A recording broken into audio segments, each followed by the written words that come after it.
اللهم صل وسلم وبارك على سيدنا محمد، واهلا بيكم فيديو جديد وفيديو بعد غياب فترة طويلة. يعني انا بعتذر لحضراتكم نظرا للظروف الصحية، وراجعه لكم بفيديو قوي جدا ان شاء الله ينال اعجاب حضراتكم.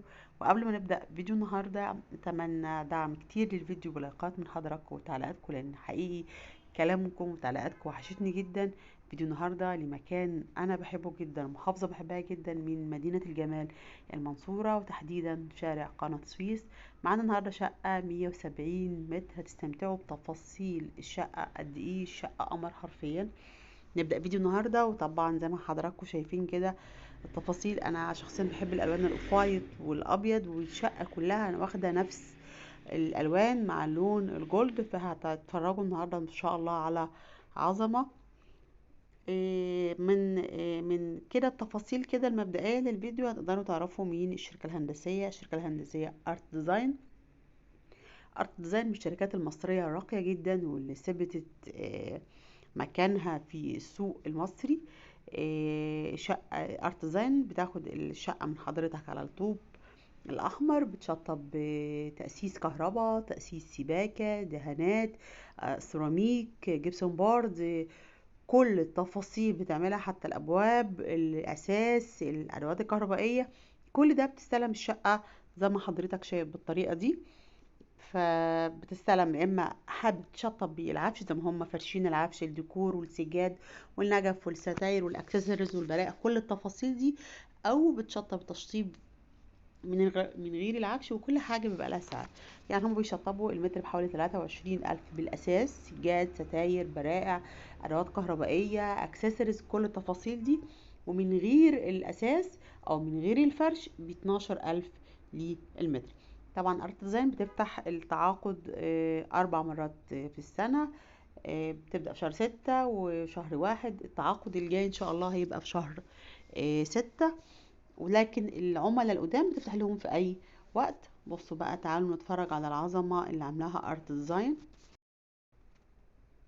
زي ما حضراتكم شايفين الريسبشن بادئ بسفرة وانتري وركنة مودرن.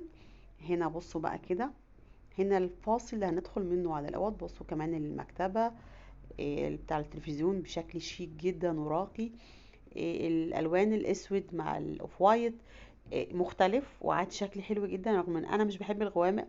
بس مع الوان البورسلين، درجات البورسلين ودرجات الاسود مع الاوف وايت حلو جدا. الكوشنز، الفارو مع اللون الجولد او الستانلس الجولد في رجلين الترابيزه، وكمان الرجلين بتاع الانتريه حلو قوي. الفواصل اللي بالطريقه دي شيك جدا، بتديه نوع من الخصوصيه.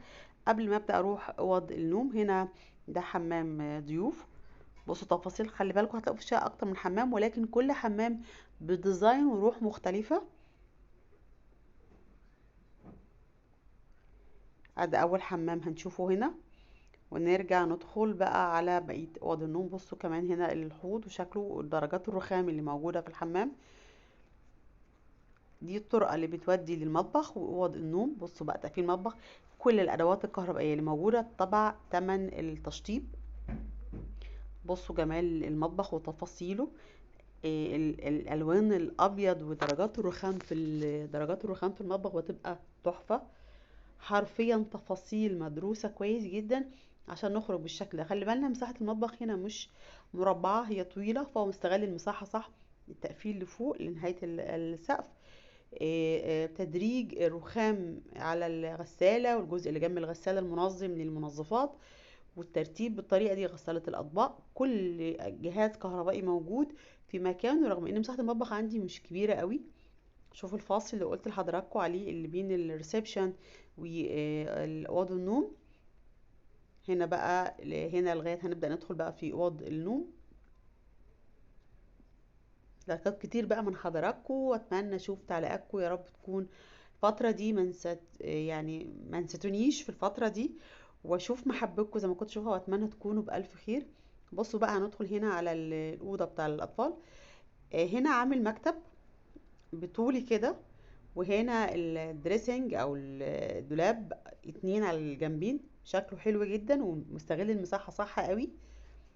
وبصوا هنا طبعا هو بيعمل كل حاجة بالمقاس، عشان كده قادر يتحكم في المساحة. يعني هو مش بيجيب اساس جاهز، كل حاجة بالمقاسات بتتعمل عمولة، عشان ده كده بيفرق في سعر التشطيب. في ناس ممكن تقول ان السعر غالي، لكن انت بتاخد كل حاجة زي ما انت عاوزها بالظبط.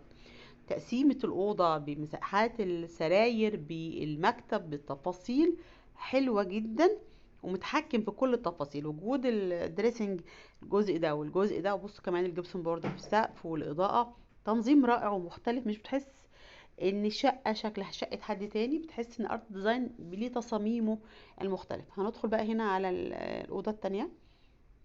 بصوا برضو وجود الدريسنج وجواه ترابيزة مكتبة التلفزيون بستايل مختلف. كل أوضة لها ستايل مختلف، وطبعا حسب مساحة الأوضة. هنا ركنة صغننة كده.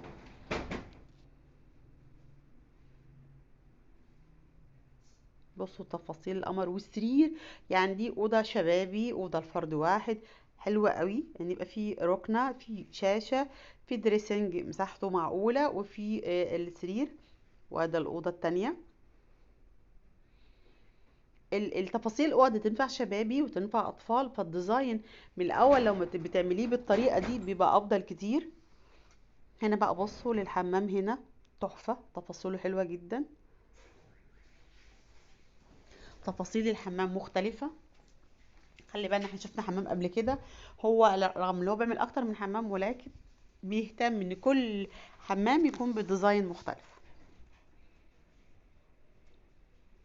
دايما انا بعشق شغل ارت ديزاين، ودايما بحترم فيه. طبعا هم عندهم احترام جدا للمواعيد، عشان كده مش بياخدوا شغل كتير. ممكن يكون السعر عندهم غالي شوية عن شركات تانية، لكن لانهم بيعملوا كل حاجة بدقة، وكل حاجة بتتعمل عمولة. ولهم شركات معينة بيتعاملوا معها، سواء كانت في البورسلين، في الاساس، في التشطيبات الداخلية. بصوا بقى الأوضة الماستر تحفة، حلوة قوي، تفاصيلها مختلفة.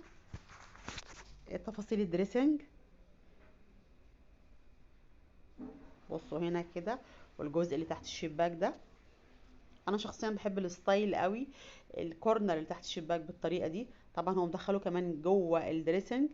وهنا كمان اهو بصوا، بصوا التفاصيل. تسريحه قمر مختلفه تماما، مودرن قوي. مساحه الاوضه كمان مساعده ان هو يعمل العظمه اللي عاملها هنا في التفاصيل. لكن انا دايما شايفه ان المساحه عنده بتبقى كبيره او واسعه، هو بيقدر يستغلها صح. بصوا تفاصيل السرير حلوة قوي. الالوان درجات الاوف وايت تحفة. الاضاءة اللي تحت السرير. اتمنى فيديو النهارده يكون لاعجاب حضراتكم، استفدتوا منه لو بفكرة، لو هتجددي او عروسة بتجهزي. اشوفكم ان شاء الله فيديو جديد وشقة جديدة وعروسة جديدة. وتنسوش دعمكم للقناة بسبسكرايب ولايكات كتير لفيديو النهارده. ونقول السلام عليكم ورحمة الله وبركاته.